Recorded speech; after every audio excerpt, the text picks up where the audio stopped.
ચાલો મિત્રો, છેલ્લે આપણે આભાસી ઊંડાઈ અને ઊંચાઈની વાત કરી હતી, તો એને અનુરૂપ મેં તમને એક બે એમસીક્યુ પણ કાલે આપેલા હતા.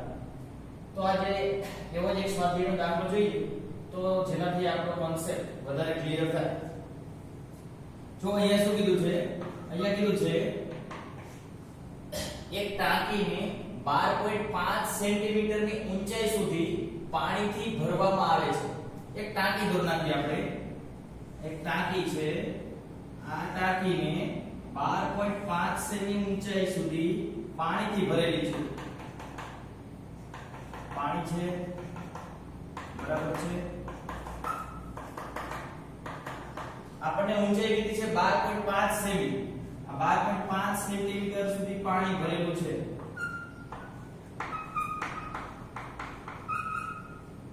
આટલી ઊંચાઈ, ભલે ઊંચાઈ કીધી હોય, આગળ રકમ વાંચો પછી ખબર પડશે ઊંચાઈનો દાખલો છે કે ઊંડાઈનો.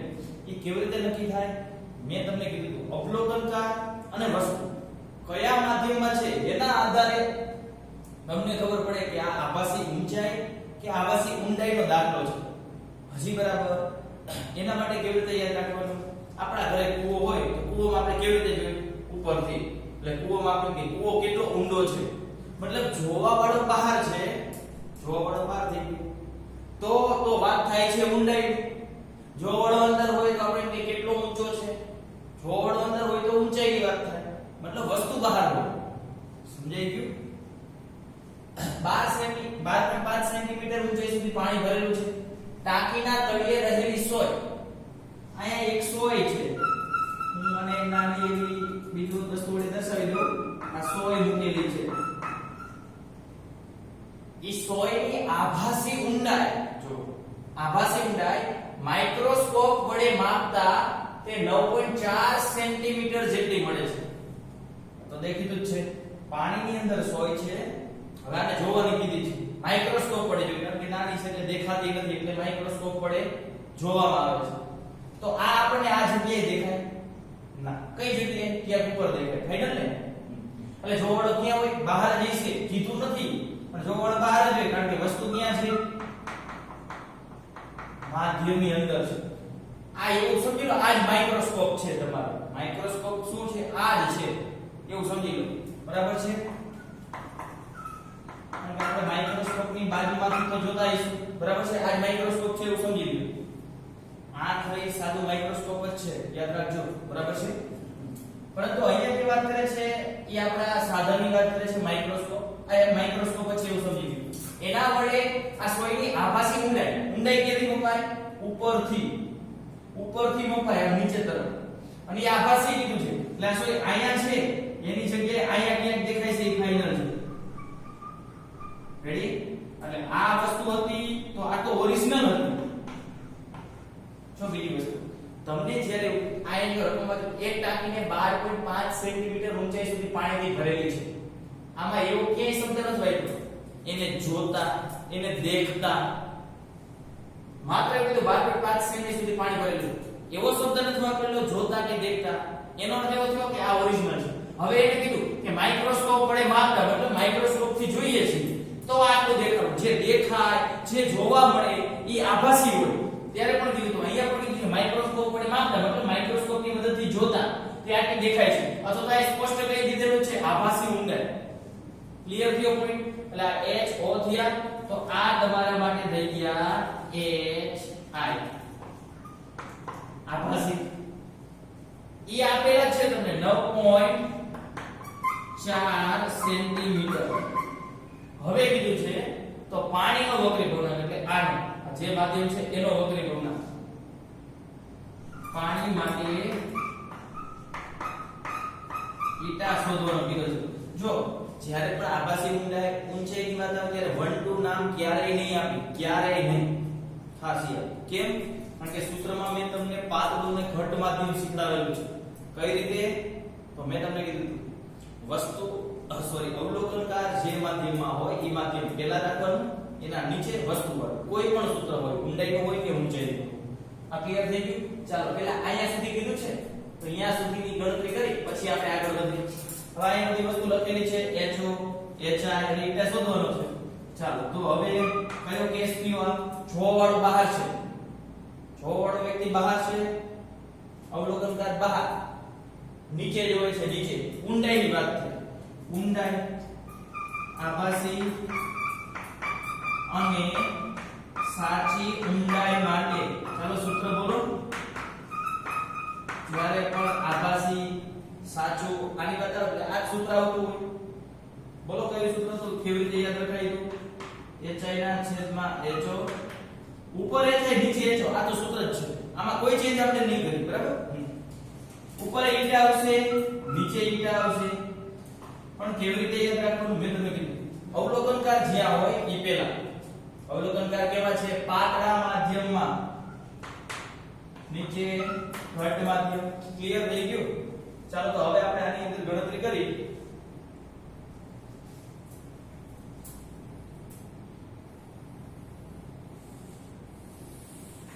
ચાલો મૂકો કિંમત તો કઈ જવાબ મળશે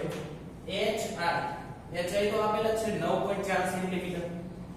ચાલો 9.4 જો સેન્ટીમીટર જ છે એટલે મેં ચેન્જ નથી કરેલા. પછી HO ઓરિજિનલ એ આપેલા છે 12.5. તો આમાં શોધવાનું શું છે? વક્રી ભવન કીધો, જો વક્રી ભવનાંક શોધવાનું કીધું પાણી માટે. હવે પાતળું માધ્યમ, આ બેમાંથી પાતળું બહારનું માધ્યમ કીધું નથી તો મેં તમને કીધું, નો કીધું હોય તો આપણે શું સમજી લેવાનું? હવા માટે 1 અને ઘટ માધ્યમ એટલે ઈટા પાણીનો વક્રી ભવનાંક થયો, બરાબર છે? અને કરતા કરી નાખો અથવા બે બાજુ ઉલટાવી નાખો. ચાલો બે બાજુ ઉલટાવો અને અહીંયા ઈટા ઘટના છેદમાં 1 નહીં લખું તો ચાલશે, બરાબર છે? કેવી રીતે અહીંયા ઉલટાવો તો 12.5 ના છેદમાં 9.4. ચાલો તો ઈટા ઘટ આ નીચે સફિક્સમાં લખવાના છે, બરાબર? ચાલો તો આ બંનેનો ભાગાકાર કરશો તો ભાઈ તમને 1.33 જેટલો વક્રી ભવનાંક મળશે. વક્રી ભવનાંકને એકમ નો હોય, બરાબર છે? નામથી ખબર જ હોય પાણીનો વક્રી ભવનાંક 1.33 છે એટલે લગભગ એની આડે-આડે જ મળવો જોઈએ, બરાબર છે? કદાચ પોઈન્ટમાં વેરીએશન બને એવી રકમ કદાચ તમને આપે પરંતુ ડાયરેક્ટ જવાબ નહીં મૂકવાનો, આપને ખબર હોવા છતાં પણ. આ પાણીનો વક્રી ભવનાંક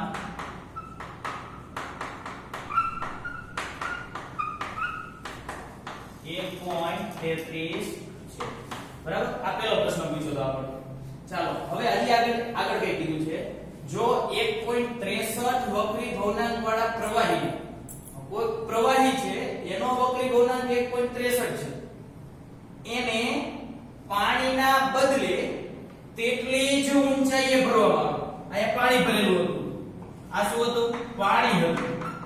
હવે શું કહે છે? ઊંચાઈ એટલી ને એટલી છે, પાણીની જગ્યાએ કઈ પ્રવાહી ભર દેવાનું કે જેનો વક્રી ભવનાંક 1.63. દોરો આકૃતિ.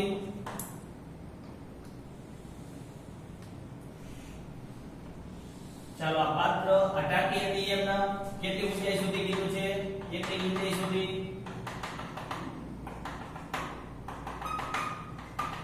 હવે આની અંદર પાણી નથી, આની અંદર પ્રવાહી છે કે જેનો વક્રી ભવનાંક આ પ્રવાહી માટે ઈટા આપેલો છે. કેટલો આપેલો છે? 1.63, બરાબર? પ્રવાહીને પાણીના બદલે ભરી દેવું તેટલી ઊંચાઈ સુધી, મતલબ આ ઓરિજિનલ ઊંચાઈ હતી કેટલી છે? ઓરિજિનલ ઊંચાઈ છે 12.5 સેન્ટીમીટર. એટલે આ ઓરિજિનલ ઊંચાઈ 12.5 સેમી, બરાબર છે?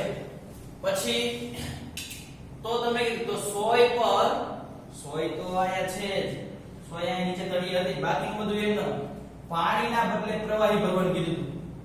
તો 100 પર માઇક્રોસ્કોપને કેન્દ્રિત કરવા માટે તેને કેટલા અંતરે ખસેડવું પડે? ચાલો માઇક્રોસ્કોપ તો અહીંયા હતું જ, બરાબર છે? આ માઇક્રોસ્કોપ, માઇક્રોસ્કોપનું સ્થાન પહેલા હતું અહીંયા છે. હવે શું ફેર પડે? બરાબર સમજો. આ માઇક્રોસ્કોપની મદદથી આપણે કોને જોઈ શકીએ? વસ્તુને કે આ એની આભાસી જે સ્થાન છે આપણે વસ્તુને જ જોઈએ, ખાસ યાદ રાખશું. આપણે જોઈએ છીએ આને જોઈએ છીએ, આભાસી એનું જે સ્થાન છે અથવા તો એનું જે આભાસી પ્રતિબિંબ છે એને જોઈ શકીએ છીએ. ખાસ યાદ રાખશું, આને ન જોઈએ, બરાબર છે? આપણને જે દેખાય આ જ હોય એટલે માઇક્રોસ્કોપને આના ઉપર કેન્દ્રિત કરવું પડે એટલે આપણને સ્પષ્ટ પ્રતિબિંબ દેખાય. આ પહેલા કેસની વાત. બીજા કેસમાં શું થાય છે? કેમ એવું કીધું છે તેને કેટલા અંતરે ખસેડવું પડે? તો અહીંયા પાણી હતું તો તમે જો આ વસ્તુનું જે આ સ્થાન દેખાય આભાસી સ્થાન ઈ વક્રી ભવન ઉપર આધાર રાખે. વક્રી ભવન બદલાઈ જાય તો આભાસી સ્થાનમાં પણ ચેન્જ થાય કે આ ઉપર મળશે ને આ નીચે મળશે. આ જે જગ્યાએ પાણી માટે મળતું તેના કરતા આ ઉપર કા નીચે. શું કરેલું છે બરાબર સમજો? માત્ર પાણીની જગ્યાએ પ્રવાહી ભરેલું. હજી માઇક્રોસ્કોપ એમનો જ છે. હવે મને એક વાતનો જવાબ આપો. તમે બાયોલોજીના કે કોઈ પણ ફિઝિક્સના પ્રેક્ટિકલ કરવા જતા હશો અને માઇક્રોસ્કોપની મદદથી તમે ઘણી વખત ગાલના કોષ કે ડુંગળીના કોષ જોયા જ હશે બરાબર? તો શું કરવાનું થાય? તો સૌપ્રથમ તમારા સાહેબ હોય શું કરશે? પહેલા એને સેટિંગ કરી નાખશે કે ભાઈ ડુંગળીના કોષ ઉપર એકદમ એક્ઝેક્ટ ઈ કેન્દ્રિત થવું જોઈએ. અને દર વખતે માઇક્રોસ્કોપને એમ ચેન્જીસ કરતા હોય અંતર સાથે બરાબર? કે જ્યારે એક જગ્યાએ સ્પષ્ટ દેખાય બરાબર? તો જ્યારે સ્પષ્ટ દેખાય ત્યારે કઈ ફિક્સ અંતર હશે ને ઈ માની લો જેટલું ફિક્સ અંતર છે. હવે સમજી લ્યો આ અંતર કંઈક છે ખબર નથી કેટલું છે પણ ઈ દાખલા તરીકે x જેટલા અંતરે આ સ્પષ્ટ પ્રતિબિંબ તમને માઇક્રોસ્કોપ વડે દેખાય છે. પરંતુ પાણીની જગ્યાએ હું પ્રવાહી લઈ લીધું, ચેન્જ કરી નાખ્યું માધ્યમ. તો માધ્યમ ચેન્જ થયું મતલબ વક્રીકોણ ચેન્જ થયો તો ઊંડાઈ આભાસી ઊંડાઈ ચેન્જ થઈ ગઈ. મતલબ અહીંયા વસ્તુ નહીં રહી. હવે વસ્તુ ક્યાં ખસી ગઈ, કાં ઉપર બેસી છે કાં નીચે ઈ નથી ખબર. ઈ આપણે જોઈશું. હું એવું જ કહું છું કે આ કેન્દ્રિત કરેલું હતું, આ જગ્યાએ સ્પષ્ટ દેખાતું હતું તમને ડુંગળીનો કોષ કે ગાલનો કોષ બરાબર છે. તો હવે કોઈ વિદ્યાર્થી એને પોતાના મૂળ સ્થાનથી કાં ઉપર કાં તો નીચે ખસેડી નાખે તો તમને સ્પષ્ટ દેખાય ના, નો જ દેખાય. તો શું કરવું પડશે? તો ફરીથી તમારે માઇક્રોસ્કોપને કેન્દ્રિત કરવું પડશે. કાં ઉપર ખસેડવું પડે કાં નીચે. સમજાયું? તો અહીંયા પણ એવું થશે પાણી હતું ત્યારે અહીંયા ત્યારે કેન્દ્રિત જ હતું એવું એને કીધું બરાબર છે. પરંતુ પ્રવાહી ભરી દે તો શું થાય? તો આ સ્થાન કાં ઉપર નીચે કાં નીચે ઈ ખબર નથી.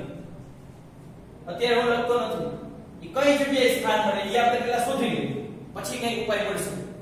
સ્થાન તો શોધવું જોઈશે ને. ત્યારે નક્કી થાય કે આ જગ્યાએ છે તો હવે આને આગળ પાછળ કરી આ જગ્યાએ કેન્દ્રિત કરવાનું છે. રેડી? ચાલો તો અહીંયા પણ કેસ કયો થશે ઈ કયો? સાચી અને આભાસી ઊંડાઈ માટે. કારણ કે ઉપરથી જોઈએ છે જો બોલો સૂત્ર HI ના છેદમાં HO બરાબર ઈટા ના છેદમાં ઈટા. ઈટા પાતળું છેદમાં ઈટા ઘટ બરાબર છે. ચાલો HI કઈ જગ્યાએ દેખાય ખબર નથી. ચાલો એમ HO ઓરિજિનલ તો તેટલી જ ઊંચાઈ કીધી હતી બીજા કેસમાં 12.5. ઈટા પાતળું 12 માંથી નથી એટલે હવા 1. ઈટા ઘટ આ માંથી તો વક્રી ભવનાંક તમને આપેલો છે 1.63. કરો ભાગાકાર આમ લઈ જાઓ એટલે તમને કંઈક મળશે બરાબર છે.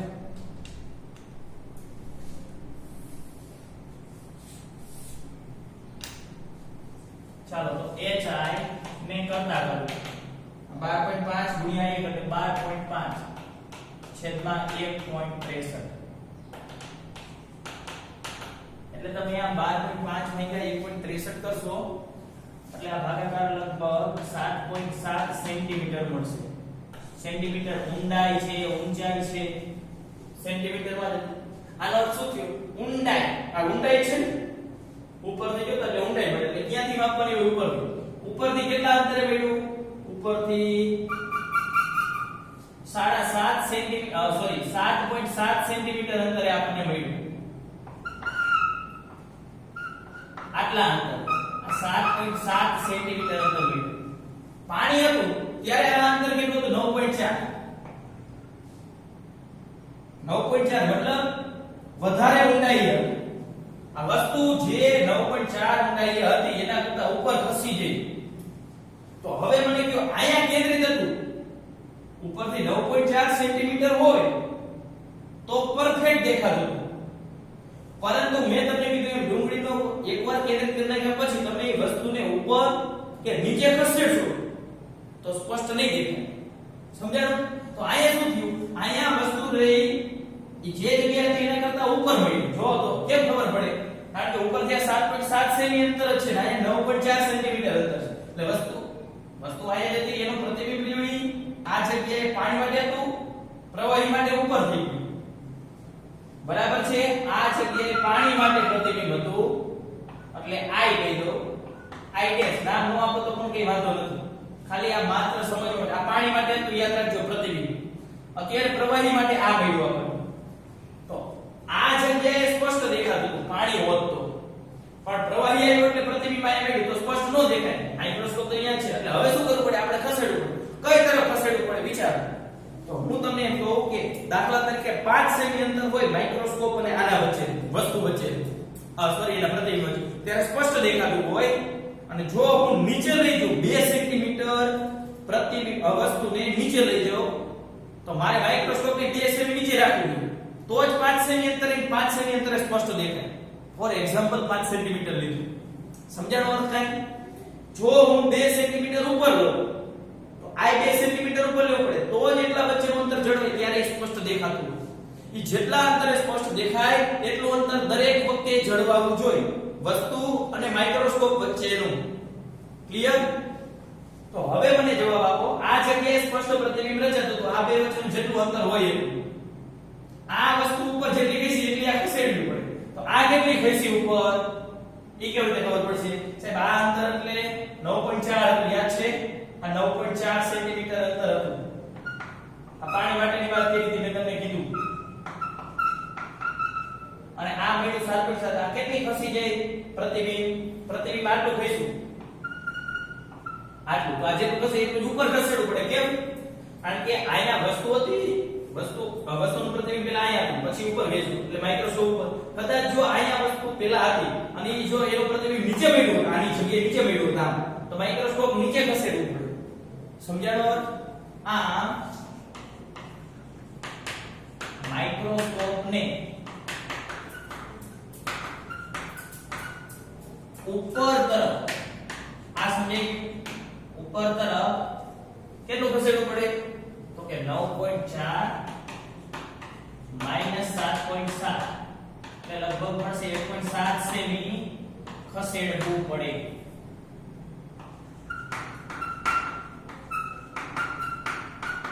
આ આપણો ચલો જો સમજાણો. દાખલો એકદમ સરળ છે, પરંતુ માઇક્રોસ્કોપને કેન્દ્રિત કરવાની વસ્તુ હતી. બરાબર છે? એ કેન્દ્રિત હંમેશા એક ફિક્સ અંતરે જ થાય. એ જેટલા અંતરે ફિક્સ હોય પછી એમાંથી ચેન્જ કરો તો તમારે ખસેડવું જ પડે. નીચે હોય તો નીચે તરફ, ઉપર હોય તો ઉપર તરફ.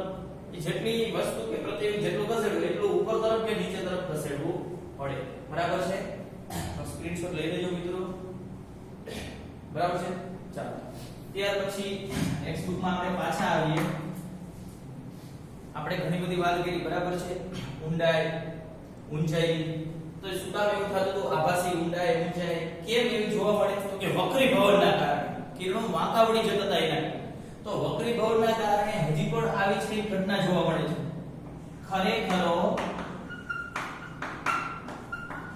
સૂર્યોદય કે સૂર્યાસ્ત થાય, ખરેખરો સૂર્યોદય કે સૂર્યાસ્ત થાય ત્યારે સૂર્ય વહેલો ઉગતો કે મોડો આથમતો જણાય છે. કારણ આપો. હવે આ નવો પ્રશ્ન આવી ગયો. બરાબર છે? આ નવો પ્રશ્ન છે. ખરેખરો સૂર્યોદય સૂર્યાસ્ત બે કારણ ભેગા છે એટલે મેં આ ઓબ્લિક કરી નાખ્યું. પહેલા એવું વિચારો ખરેખરો સૂર્યોદય થાય ત્યારે સૂર્ય વહેલો ઉગતો જણાય છે કારણ, અથવા તો ખરેખરો સૂર્યાસ્ત થાય ત્યારે સૂર્ય મોડો આથમતો જણાય છે કારણ. હવે પહેલો પ્રશ્ન એ થાય કે ખરેખરો સૂર્યોદય અથવા ખરેખરો સૂર્યાસ્ત કેને કહેવાય? તો પહેલા એની વ્યાખ્યા. ખરેખરો સૂર્યોદય કે સૂર્યાસ્ત એટલે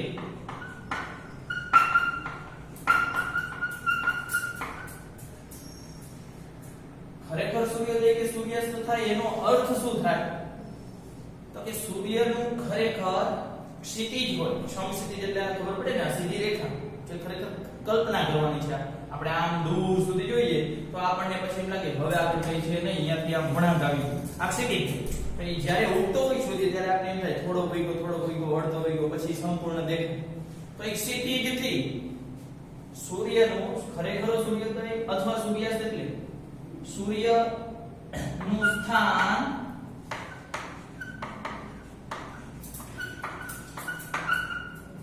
ક્ષિતિજથી ઉપર કે નીચે એમ કહી શકાય. ખરેખર સૂર્યોદય અથવા સૂર્યાસ્ત એટલે સૂર્યનું સ્થાન ક્ષિતિજથી ઉપર અથવા નીચે. બરાબર છે. કા સૂર્યથી ઉપર હોવો જોઈએ, કા સૂર્યથી નીચે હોવો જોઈએ. એને ખરેખર સૂર્યોદય અથવા સૂર્ય. ચાલો હું સૂર્યોદયની વાત કરું ને, ખરેખર સૂર્યોદય થાય એનો અર્થ એવો કે સૂર્યનું સ્થાન ક્ષિતિજથી ખરેખર ઉપર હોવું જોઈએ. જો હું એમ કહું ખરેખર સૂર્યાસ્ત થાય તો એનો અર્થ એવો કે સૂર્યનું સ્થાન આ તરફ હોય ને પછી આ તરફનું આવે ઉગેલું. સૂર્યનું સ્થાન ક્ષિતિજથી ખરેખર નીચે હોવું જોઈએ. બરાબર છે. એને ખરેખર સૂર્યોદય અથવા ખરેખર સૂર્યાસ્ત કહેવાય. સૂર્યાસ્ત એટલે ક્ષિતિજથી નીચે, સૂર્યોદય એટલે ક્ષિતિજથી ઉપર સ્થાન. બરાબર. તો હવે આપણે સમજીએ કેમ આવું થાય. દાખલા તરીકે આ આપણી પૃથ્વી છે, આ આપણી પૃથ્વી છે અને આપણને ખબર છે પૃથ્વીના અમુક અંતર સુધી ફરતી બાજુ શું આવેલું છે? વાતાવરણ. બરાબર છે. આ પૃથ્વીનું વાતાવરણ છે. ફોર એક્ઝામ્પલ આપણે અહીંયા ઊભા છીએ. બરાબર છે. આ અવલોકનકાર છે, જોવાવાળો વ્યક્તિ. આપણે સવારના પોરની અંદર ઉઠીએ અને આપણે જોઈએ સૂર્ય તરફ તો આપણે આ જે સીધું દેખાય ને સૂર્ય ઉગતો દેખાય આ ક્ષિતિજ થઈ ગયું. એટલે આપણા માટે ક્ષિતિજ થઈ જાય આ ક્ષિતિજ લેવલ થઈ ગયું. સમ ક્ષિતિજ બોલો, ખાલી ક્ષિતિજ બોલો. બરાબર છે. હવે શું થાય ખરેખર બરાબર સમજો. સૂર્ય જ્યારે હજી ઉગ્યો ન હોય, સૂર્યનું ખરેખર સ્થાન દાખલા તરીકે સૂર્ય અહીંયા છે. આ સૂર્યનું સાચું સ્થાન છે, સાચું સ્થાન. મતલબ સૂર્ય જે ઉગ્યો નથી છતાં પણ આપણને એવો ભાસ થાય સૂર્ય ઉગી ગયો છે. એવું કેમ થાય જોઈએ. બરાબર સમજો. આપણે આ જગ્યાએ છીએ એટલે આપણને સૂર્ય દેખાતો નથી, નીચેના ભાગમાં છે, મતલબ હજી અંધારું છે. છતાં પણ આપણને એમ લાગે સૂર્ય ઉગી ગયો છે. અહીંયા દિવસ કેમ એવું થાય જોઈએ. ચાલો, વસ્તુ સૂર્ય છે, જોવાળા આપણે છે એટલે કિરણ હંમેશા વસ્તુમાંથી આવતા હોય. સૂર્યમાંથી ઘણા બધા કિરણો આવે. ચાલો ચેક કરો. આ માધ્યમ એ શૂન્યાવકાશનું માધ્યમ છે અને આ માધ્યમ આવી ગયું હવાનું. ખરેખર મેં તમને એવું કીધું હવા અને શૂન્યાવકાશ માટે આપણે વક્રીભવનાંકનું મૂલ્ય લગભગ એક જ લઈશું. પણ ખાસ યાદ રાખજો એક મૂલ્ય લ્યું ને એ શૂન્યાવકાશ માટે છે ઈટા બરાબર 1 અને ખરેખર હવા માટે જે ઈટા છે એ હવા માટે ઈટા એ 1.000. હવા માટે જે મૂલ્ય છે હવા માટે જે ઈટા છે 1.00029 જેટલો વક્રીભવનાંક છે એકમનો. તો હવે જો તો ખરેખર તો માધ્યમ ચેન્જ થયું કહેવાય ને. એટલે કિરણ અહીંથી આમ આવશે. દાખલા તરીકે અહીંથી આમ કિરણ આવ્યું. જો તો પાતળામાંથી ઘટ માધ્યમ, પાતળો માધ્યમ કેને કહેવાય? જેનો વક્રીભવનાંક ઓછો. ઘટ માધ્યમ જેનો વક્રીભવનાંક વધારે. એટલે કિરણ પાતળા માધ્યમમાંથી ઘટ માધ્યમમાં આવે છે મિત્રો. શું થાય છે? સતત ઈ વાંકું વળતું જાય છે. પરિવાર આપણે આકૃતિ દોરી એટલે સ્પષ્ટ સમજાય. બરાબર છે.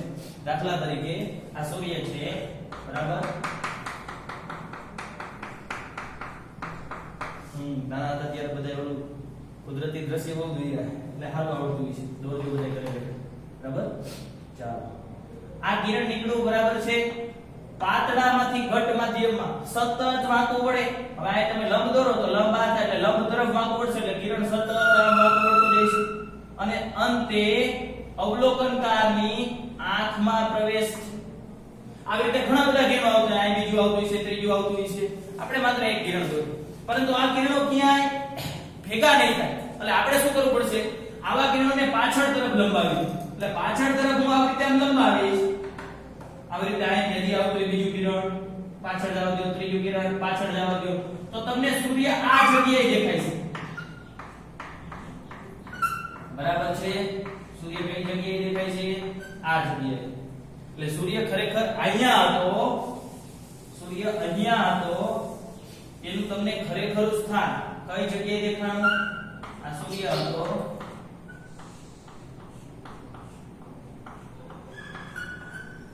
આ સાચું સ્થાન હતું અને આપણને આ ભાસ થાય એટલે આ આભાસી સ્થાન એટલે ખરેખર જો સૂર્ય હજી ઉગ્યો નથી, ક્ષિતિજથી નીચે છે, આ કિરણ નીચે છે, પરંતુ એમાંથી કિરણો આવ્યા સતત વાંકા વળતા જે આપણે આંખમાં આવ્યા.